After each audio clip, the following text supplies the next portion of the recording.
समस्त को हर हर महादेव जय भवानी। सनातन धर्म माँ दुर्गा को शक्ति साहस एवं सुरक्षार अधिष्ठात्री देवी भाव विवेचना कराए। कहुए जे भक्त ओम दुम दुर्गाय नमः यही मंत्र को भक्ति एवं विश्वासर सहित जप करती सेमानक जीवनर अनेक कष्ट धीरे धीरे अदृश्य हो जाए। किंतु आपण केबे भाबिछंती कि एही मंत्रर प्रकृत अर्थ कौन, एहाकु जप करबा द्वारा केउं सब लाभ मिली थाए एवं एहाकु एते शक्तिशाली मंत्र भाबरे काहेकि विवेचना करा जाए। तो आपण मानको अनुरोध ए भिडियोटी को शेष पर्यंत देखंतु, जहा द्वारा आपण संपूर्ण कथा को जानि परिबे एवं माँ दुर्गांकर कृपा लाभ करि परिबे। तो आसंतु माँ दुर्गांक नाम नै आजर एही विषय वस्तु को आरंभ करिबा। एही मंत्रर प्रकृत अर्थ ओम, जहा समग्र ब्रह्मांडर दिव्य शब्द दुम, यह हेउची माँ दुर्गांकर बीज मंत्र जहा सुरक्षा शक्ति एवं समस्त नकारात्मक शक्ति आपण को सहस रक्षा करिथाए। दुर्गाये माँ दुर्गा को समर्पित नमः। मु नतमस्तक मु माँ को प्रणाम करुची। एही मंत्रर संपूर्ण अर्थ हेउची हे माँ दुर्गे, मु तुमको प्रणाम करुची, दयाकरी मोते रक्षा कर एवं मोते शक्ति दियो। शास्त्र अनुसारे दुम बीज अक्षर एक दिव्य ढाल भाव कार्य करे। एहार नियमित जप द्वारा साहस वृद्धि हुए, भय चिंता एवं समस्त नकारात्मक चिंताधारार प्रभाव ह्रास हुए। एही मंत्रर जप द्वारा आत्मविश्वास एवं मानसिक शक्ति वृद्धि हुए।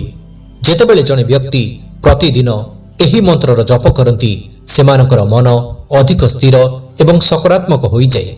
कष्टकर परिस्थितिर सम्मुखीन हेबार क्षमता वृद्धि पाए एवं आत्मविश्वास मध्य वृद्धि पाई। एही मंत्रर जप करबा द्वारा समस्त बाधा दूर होइथाए। काहेकि एही मंत्र माँ दुर्गा को समर्पित एवं माँ दुर्गा को समस्या दूरकारी देवी भाव विवेचना कराए। एही मंत्र केवल एक भौतिक लाभ प्रदान करथुबा मंत्र नुहे। एहाकु जप करबा द्वारा मन एकाग्र होइथाए एवं साधकों को आध्यात्मिक पथरे अग्रगति करिबारे एही मंत्र साहाय्य करिथाए। एही मंत्रर जप करबा द्वारा घरे सकारात्मक शक्तिर विस्तार होइथाए। तेणु अनेक लोक प्रतिदिन सकाळे किंबा संध्यारे एही मंत्रर जप करती।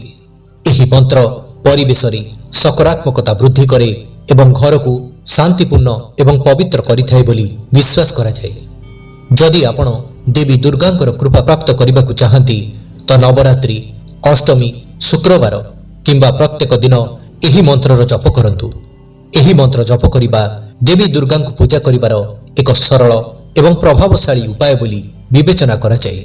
एही मंत्र को भक्ति एवं विश्वासर सहित जप करिबा देवी को आशीर्वाद पाइबार एक माध्यम होई पारे।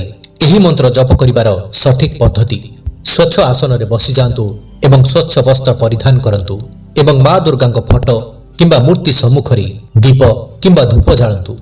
लाल आसन उपरि बसी एही मंत्रर जप करिबा द्वारा आपण को अनेक प्रकार लाभ मिली थाए। आपण एही मंत्रर जप 11, 21 किंबा 108 थर करि परिबे।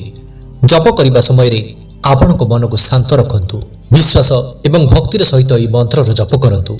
काहाकु क्षति पहुंचाइबार उद्देश्य रे आदौ जप करंतु नाही।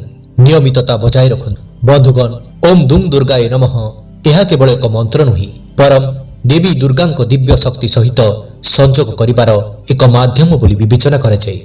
एही मंत्रर नियमित जप मानसिक शांति, आत्मविश्वास, सकारात्मकता एवं आध्यात्मिक प्रगति। जदि आपण मध्य आपणक मनरे माँ दुर्गा प्रति भक्ति रखि थांती तेबे दयाकरी कमेंट बॉक्स रे जय माताजी अवश्य लिखंतु एवं सनातन धर्म एवं आध्यात्मिक ज्ञान उपरे अधिक तथ्य जानिबा पई आमर एही चैनल को सब्सक्राइब करंतु, भिडियोटी को लाइक करंतु एवं निज बंधु मानक सहित शेयर करंतु।